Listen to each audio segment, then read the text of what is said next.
할렐루야. 예수께서 배에 오르사 건너가 본 동네에 이르시니 침상에 누운 중풍병자를 사람들이 데리고 오거늘 예수께서 그들의 믿음을 보시고 중풍병자에게 이르시되 작은 자야 안심하라 내 죄 사함을 받았느니라. 아멘. 여러분 인생에서 가장 중요한 문제가 있습니다. 그 문제를 해결해야 하고 해결받아야 합니다. 여러분들이 가지고 있는 가장 인생에 있어서 중요한 문제는 뭐라고 생각하십니까?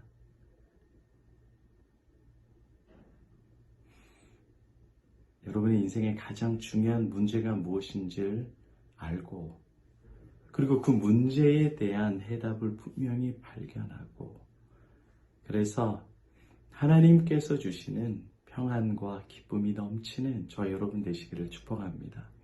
중요한 문제가 있어요. 지금 예수님께서 본 동네에 들어가십니다. 그런데 그곳에 한 중풍병자를 사람들이 데리고 옵니다. 중풍병자를 내 친구들이 데리고 오죠. 그리고 나서 주님께서 그 중풍병자에게 뭐라고 말씀하시냐면 내 죄 사함을 받으라. 내 죄 사함을 받았느니라 라고 말씀하고 있습니다. 여러분 중풍병자 입장에서 평생을 장애로 살았어요.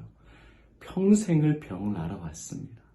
이 병 때문에 가족에게도 멸시천대를 당하고 사람 구실 제대로 못했어요. 자유롭게 뛰어다니지도 못하고 있습니다. 이 중풍병자의 가장 큰 문제는 뭐겠어요? 병이죠, 병. 이 병을 치료받아야 돼요. 그래서 예수님에게 온 겁니다. 예수님에게 이 질병 치료해 달라고 왔어요.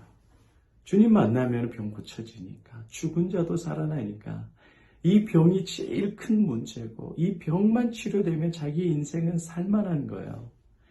그래서 이 병 치료받으러 왔습니다. 그런데 예수님께서 전혀 다른 문제를 말씀하고 있습니다. 하지 말아도 될 말을 하고 있어요. 무엇을 말씀하고 계시냐? 오늘 2절 말씀에 내 죄사함을 받았느니라. 이거는 듣기 싫어요. 아무리 환자라도 아무리 병자라도 아무리 모자라고 부족한 사람이라도 죄인이다. 이 말 정말 듣기 싫습니다. 위로의 말을 듣고 싶어요. 그동안 많이 힘들었구나. 그동안 고생이 많았지. 멸시천대 받느라 얼마나 마음이 외롭고 억울했느냐. 내가 그것을 다 아느니라. 이런 말을 듣고 싶은데 예수님은 죄 사함을 받았다라고 말하고 있습니다. 왜 예수님께서 중풍병자에게 그 말을 하는 걸까? 왜냐하면 중풍병자에게 제일 중요한 문제는 중풍병이 아니라 죄의 문제이기 때문에 그렇습니다. 다른 말로 말하면 중풍병자에게 가장 중요한 문제는 뭐냐? 구원의 문제입니다. 구원의 문제. 모든 사람이 죄로 인해서 하나님과 멀어졌고 모든 사람이 죄로 인해서 죽음에 이르게 되었고 모든 사람이 나의 죄로 인하여서 심판을 받고 지옥에 가게 되었습니다. 그러면 그 지옥에서 잠깐 살면 되느냐? 그게 아니라 영원부터 영원까지 지옥에 살아야 되는 거예요. 이 땅에서의 질병, 이 땅에서의 가난, 이 땅에서의 고통은 길어도 100년이에요. 그것도 주님께서 우리를 불쌍히 여기기 때문에 평생 동안 그렇게 괴롭게 살게 하지 않으세요. 때로는 위로해 주시고 기쁨도 주고 응답도 주고 행복도 줘요. 그러나 죽고 나서의 천국과 지옥은 영원부터 영원입니다. 여러분 그러기 때문에 구원의 문제, 죄의 문제는 가장 근본적인 문제입니다. 병이 왜 왔습니까? 질병과 가난과 고통, 싸움, 그 모든 것들은 다 죄로 말미암아 왔습니다. 죄로 인해서, 타락한 죄로 인해서, 하나님과 멀어진 죄로 인해서 인간의 고통이 시작이 되었어요. 여러분, 인간의 고통을 해결한다고 해서 사람의 근본 문제가 해결 안 돼요. 왜냐하면 그 죄의 뿌리를 가지고 있기 때문에. 여러분, 사과를 따면 그 다음에 사과가 안 나요? 나요. 왜냐하면 뿌리가 사과나무니까.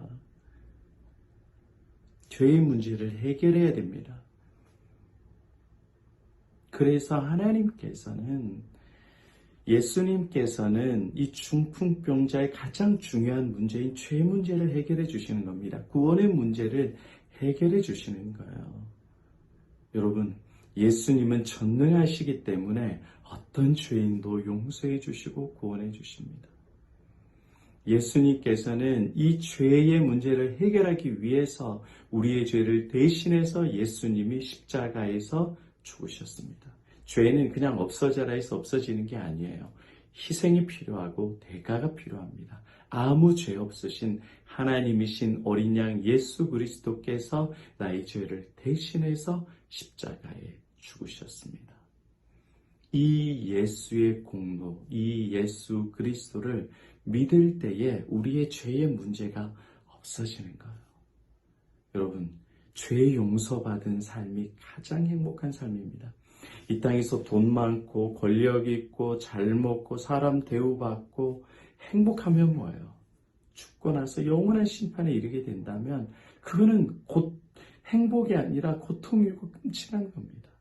우리 인생의 가장 근본적인 문제가 있고 그 문제가 해결되어야 합니다. 그것은 뭐냐? 죄의 문제, 구원의 문제입니다. 그것은 우리 스스로 해결할 수 없어요. 착한 일을 한다고 해서 죄가 없어지지 않습니다. 내가 다른 사람을 많이 도와준다고 해서 죄의 문제가 해결되지 않습니다. 오직 우리의 죄를 없애주실 분은 예수 그리스도밖에 없습니다. 예수님께 나가서 내가 죄인인 것을 고백하고 예수님을 나의 구원자, 나의 주인으로 믿으면 어떤 죄들도 예수님께서 다 없애주십니다. 그 죄가 용서받을 때 주님께서는 우리 육신의 문제도 치료해 주셔요. 육신의 질병도 치료해 주시고 삶의 문제도 해결되시고 밤에 평안하게 잠도 자게 해주시고 돈 근심, 걱정, 사람에 대한 미래와 비즈니스에 대한 두려움도 죄의 근본적인 문제를 해결하신 주님께서 여러분의 삶을 평안하고 복되게 인도해 주십니다. 여러분 인생이 왜 행복하지 못하느냐? 그 죄의 문제가 항상 있기 때문에 맛있는 걸 먹어도 불행한 거예요. 행복하게 쾌락을 느껴도 늘 죄책감이 느끼는 거예요. 왜? 죄 문제가 해결이 안 되기 때문에 그렇습니다. 기독교인들이 왜 행복하지 못하느냐? 이 죄의 뿌리가 해결이 안 돼서 그래요. 내 의로, 내 열심으로 예배 드린다고, 기도 드린다고, 성경 읽는다고, 착한 일 봉사한다고 마음이 평안해져요? 아니에요. 답답해요. 내가 죄인인 걸 고백하고 내가 중풍병자인 걸 고백하고 이 죄의 문제를 해결해 주실 분인 예수 그리스도께 나아가십시오. 지금 여러분이 어떤 문제, 돈 문제, 자녀 문제, 직장 문제, 질병의 문제, 사람의 관계의 문제, 이것에 기도 제목을 집중하지 마시고 내가 하나님을 배반하고 예수를 죽인 죄인입니다. 내가 영적인 중풍병자입니다. 라고 고백하고 예수님을 알고 믿기를 원합니다. 고백하십시오. 그러면 세상이 줄 수 없는 평안과 기쁨과 치료와 자유와 행복을 예수님이 주십니다. 이것이 가장 시급한 문제입니다. 오늘 기도할 때 여러분의 가장 시급한 문제인 죄와 구원의 문제를 다시 예수님께 맡기며 주님을 찾고 구하십시오. 그러면 주님께서 말할 수 없는 평강과 기쁨과 쉼과 자유함과 지혜와 지식과 능력을 여러분들에게 부어주실 것입니다. 가장 근본적인 문제, 죄와 구원의 문제를 해결해 주시는 그 예수님을 오늘도 찬양합니다. 할렐루야. 아멘.